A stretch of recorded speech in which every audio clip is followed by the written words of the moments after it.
Selamat pagi semuanya. Baik, Bu. Apa kabar? Baik, Bu. Baiklah. Assalamualaikum warahmatullahi wabarakatuh.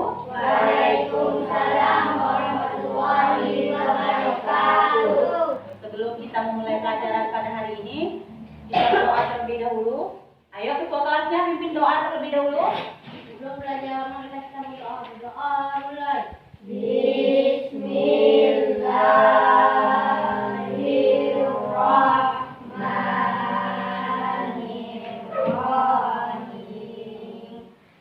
Alhamdulillahi rabbil alamin. Ar-Rahmanir-Rahim.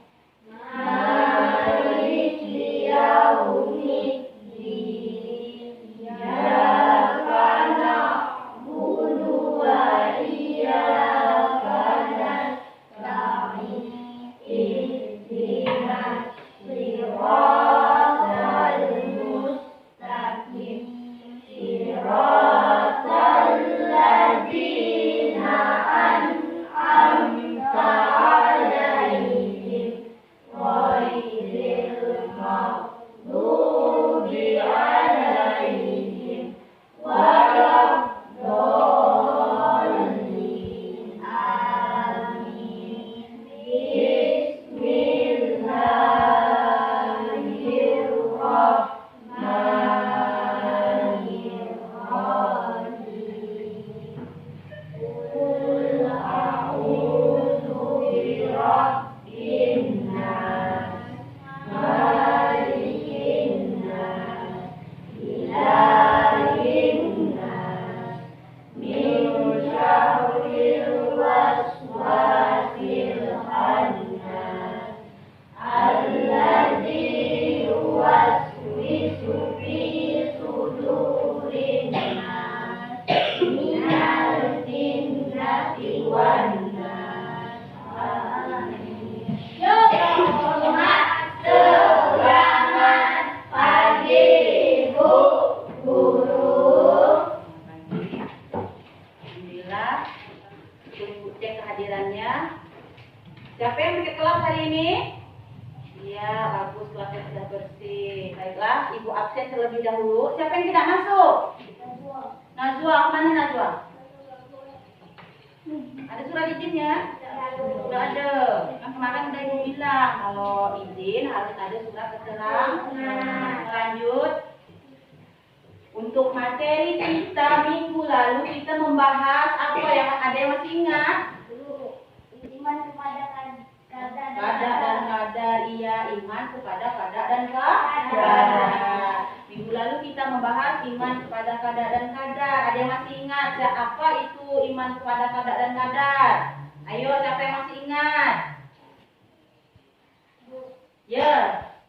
sesuatu yang terjadi pada setiap makhluknya. Iya, pintar. Sesuatu yang sudah ditetapkan dan sudah ditentukan oleh Allah, apa yang terjadi pada setiap makhluk ciptaan Allah. Nah, kita harus meyakini dan mengimani iman kepada kadar dan kadar, iman kepada hari akhir, dengan meyakini sepenuh hati dengan aksi dalam kehidupan sehari-hari. Manusia itu ditunjukkan dengan seperti sholat, zakat, berpuasa.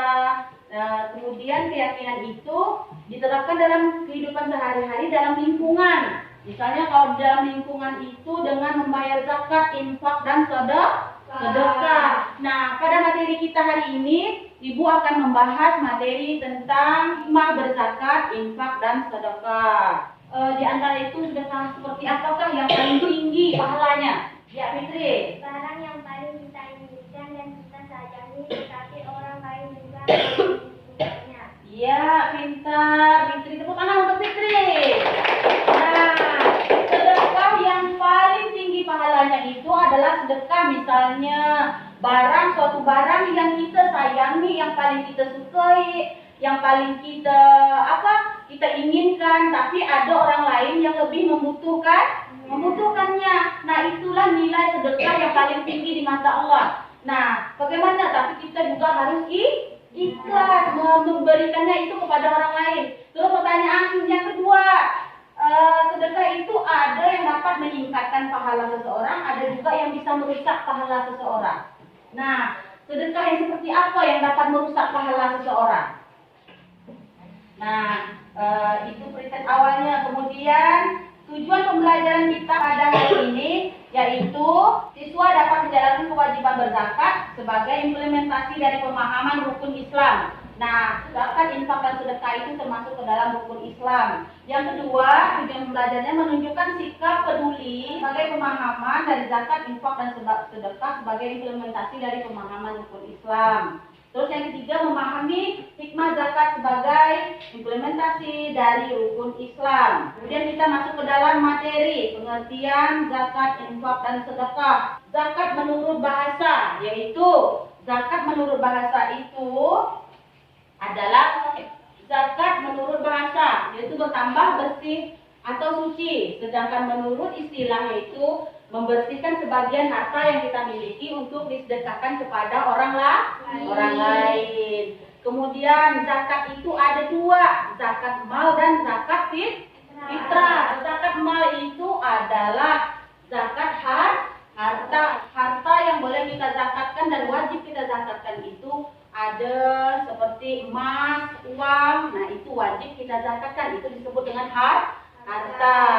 Kemudian hukum mengeluarkan zakat mal itu adalah fardu ain, wajib bagi setiap muslim yang sudah memenuhi syarat. Terus jenis harta yang boleh dizakatkan itu emas. Kalau emas itu kalau nilainya 85 gram selama 1 tahun zakatnya 2,5% dari emas simpanan yang kita simpan. Terus yang kedua, barang niaga. Barang niaga itu seperti apa? Barang niaga itu seperti berak, emas juga termasuk barang niaga, besi-besian. Nah, itu wajib zakatnya sama dengan emas. Misalnya kalau 85 gram zakatnya 2,5%. Kemudian zakat fitrah.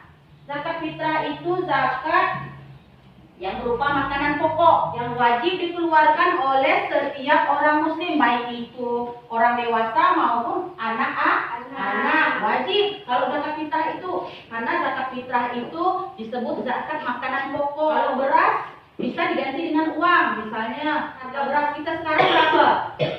14.000 atau 13.000 per kilo. Nah, kita kalikan satu orang wajib zakat itu orang dewasa maupun anak-anak 2,5 atau 2 kilo setengah per orang. Nah, kalikan misalnya kalau harga berasnya 14.000, satu orang berarti berapa? 14.000 dikali 2 kilo setengah, ya kan? Kalau misalnya dalam keluarga kita ada 5 orang, nah tinggal dikalikan berapa uangnya. Nah, zakat fitrah itu atau zakat makanan pokok itu bisa diganti dengan uang. Terus ketentuan zakat fitrah. Ketentuan zakat fitrah itu atau cara ketentuan zakat itu yang pertama orang yang beragama Islam. Nah, kita yang beragama Islam wajib mengeluarkan zakat fitrah atau zakat makanan pokok yang dimulai yaitu di terbitnya matahari sampai terbenamnya matahari. Dan dia juga mempunyai kelebihan makanan untuk kehidupan sehari-hari dan keluarganya. Kemudian yang kedua, waktu membayar zakat fitrah mubah yaitu waktu yang diperbolehkan sejak awal Ramadan sampai akhir Ramadan. Nah, waktu mubah itu yang wajib kita bayarkan sebelum Ramadan dan akhir Ramadan. Maksudnya akhir Ramadan itu membayar zakat fitrahnya sebelum sholat Idul Fitri. Tapi kalau udah selesai sholat Idul Fitri, berarti zakatnya sudah bukan zakat fitrah lagi, adalah zakat atau sedekah biasa. Kalau selesai sholat Idul Fitri, berarti yang wajib itu sebelum sholat Idul Fitri. Terus yang ketiga, besar dan mutu zakat. Besar makanan zakat kan harus berkualitas yang bagus. Nah, kita itu kalau bersedekah kepada orang lain itu harus barang yang bagus. Kalau berasnya juga harus kita bersihkan. Kemudian kita lanjut tentang 8 asnaf orang yang menerima zakat fitrah. Pertama itu fakir. Nah, fakir itu orang yang tidak mempunyai harta atau hasil usaha atau pekerjaan. untuk memenuhi kebutuhan atau pokoknya dalam kehidupan sehari-hari untuk dirinya dan keluarganya. Nah, itu orang fakir. Yang kedua itu miskin. Nah, orang miskin itu orang yang mempunyai harta dan hasil usaha tetapi masih tidak mencukupi untuk memenuhi kebutuhannya. Kemudian yang ketiga, fisabilillah. Fisabilillah itu orang yang berjuang di jalan Allah seperti berperang, berdakwah, seperti takliman. Nah, orang takliman itu disebut fisabilillah. Ya, dia berdakwah, menerapkan hukum Islam, mengajarkan agama-agama Islam. Nah, itu disebut fisabilillah. Dia berhak menerima zakat. Kemudian yang keempat, mu'alaf. Mu'alaf apa tadi mu'alaf? Mu'alaf itu orang yang baru memeluk agama Islam, seperti orang Kristen yang baru masuk Islam, kemudian orang Cina yang baru memeluk agama Islam, misalnya berpindah agama dengan mengucap 2 kalimat syahadat. Terus garim. Garim itu adalah orang-orang yang memiliki hutang dan tidak sanggup membayarnya. Nah, garim itu contohnya kalau orang sudah berhutang terlalu banyak, dia tidak akan sanggup untuk membayarnya. Tapi hutangnya dia berhutang untuk apa dulu? Apakah untuk kepentingan agama, kepentingan keluarganya, atau kepentingan pribadinya hanya untuk suka-suka foya-foya? Kalau tidak untuk foya-foya, untuk kepentingan keluarganya, maka dia berhak menerima zakat. Tapi kalau dia berhutangnya cuma untuk foya-foya, dia tidak akan menerima zakat. Dilihat lagi keperluan hutangnya itu untuk apa. Terus yang selanjutnya Ibnu Sabil. Apa itu Ibnu Sabil?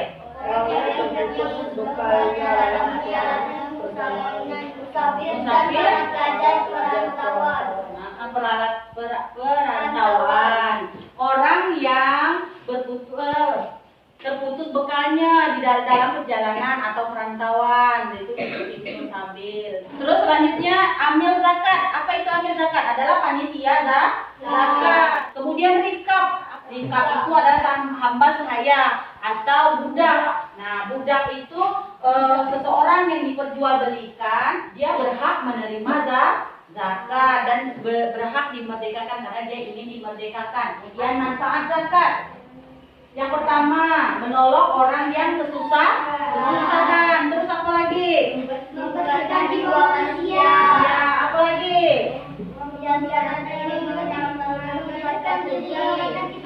Iya, apa lagi tuh? Ya. Terus memberikan kepuasan dan kegembiraan bagi orang yang memberi dan menerima zakat. Kemudian terciptanya hubungan kasih sayang antara orang kaya dan orang miskin. Kemudian membersihkan jiwa manusia yang membayar zakat tersebut, karena zakat adalah wajib kita keluarkan untuk membersihkan jiwa kita yang membayar zakat. Kemudian membiasakan diri mengambil sifat terpuji, kemudian sebagai pernyataan syukur atas nikmat yang diberikan oleh Allah. Syukur apa? Kita bersyukur menikmati makanan yang enak, kemudian kita bersyukur memiliki harta yang banyak. Yang kelima, memberikan kepuasan dan kegembiraan tadi bagi orang yang mengeluarkan zakat dan orang yang menerima zakat. Kemudian terciptanya hubungan kasih sayang antara orang kaya dan orang miskin tadi. Kemudian pengertian infak adalah mengeluarkan sebagian harta benda yang dimiliki untuk kepentingan yang mengandung kemaslahatan. Nah, pengertian sedekah. Sedekah itu memberikan sebagian harta yang kita miliki kepada suatu lembaga atau kepada seseorang yang sudah ditentukan atau orang yang berhak menerimanya lah. Nah, itu sedekah. Sedekah itu beda dengan zakat. Sedekah itu kita boleh berupa apapun. Boleh berupa uang, boleh berupa makan, boleh berupa tenaga, boleh berupa pikiran. Kemudian fungsi zakat, infak dan sedekah itu harus berguna bagi kemaslahatan kemasyarakatan. Kemudian pemberian yang dianjurkan. Pemberian yang dianjurkan itu seperti hibah. Hibah adalah pemberian yang tidak diharapkan imbalan atau pembalasan. Terus yang kedua, wakaf, yaitu pemberian harta yang bersifat permanen untuk kepentingan ibadah dan kemasyarakatan. Kemudian yang ketiga, fidyah. Fidyah itu dalam bahasa itu tebusan, sedangkan menurut istilah adalah penebusan yang wajib dilakukan seorang karena ia tidak dapat melaksanakan kewajiban. Kemudian pemberian yang dilarang oleh Allah dan dilarang oleh agama, yaitu riwas atau suap. Kemudian hikmahnya itu dapat mengikis sifat kikir. Apa itu kikir? Kikir itu sama dengan orang yang pelit. Kemudian menciptakan ketenangan dan ketentraman bagi pemberi dan penerima zakat tadi, sama dengan tadi. Memberi ketenangan hati pada orang yang memberi zakat dan penerima zakat. Kemudian selanjutnya menjadi dorongan untuk selalu mengembangkan harta benda. Terus yang keempat, menciptakan dan memelihara persatuan dan persaudaraan bersama umat serta menumbuhkan solidaritas sosial secara nyata. Kemudian kita dapat menyimpulkan, siapa yang bisa menyimpulkan materi kita pada hari ini? Ya Bu, Pak Adil. dengan berzakat, infak dan sedekah kita akan terlatih untuk berbagi rezeki kepada orang lain. Iya, pintar Pak Adil. Nah, dengan berinfak dan bersedekah kita dapat meningkatkan iman dan takwa kita juga. Dengan membayar zakat, infak dan sedekah, maka kita akan terbiasa melakukan hal baik. Untuk proses kita akhir materi, Ibu akan sedikit bertanya. Pertanyaan Ibu, Pak Eko itu memiliki 50 ekor sapi. Kemudian zakat yang harus dikeluarkan Pak Eko itu berapa ekor sapi? Kalau dia memiliki 50 ekor sapi. Coba siapa yang bisa jawab? Ya, Evan. 2 ekor umur 1 tahun. 2 ekor umur 1 tahun. Ya. Kemudian pertanyaan Ibu yang kedua. Nah, di dalam firman Allah dalam surah At-Taubah ayat 60 diketahui bahwa orang yang berhak menerima zakat itu ada berjumlah berapa?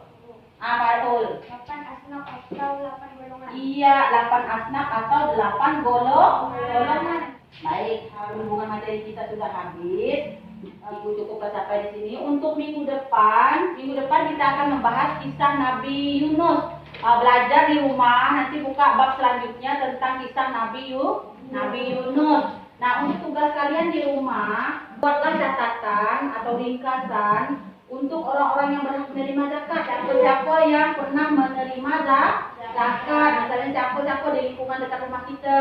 Pernah dilihat kan? Siapa? Nah, kemudian catat namanya, buat kayak catatan kehidupannya seperti apa. Nanti sampaikan ke Ibu ya. Paham ya?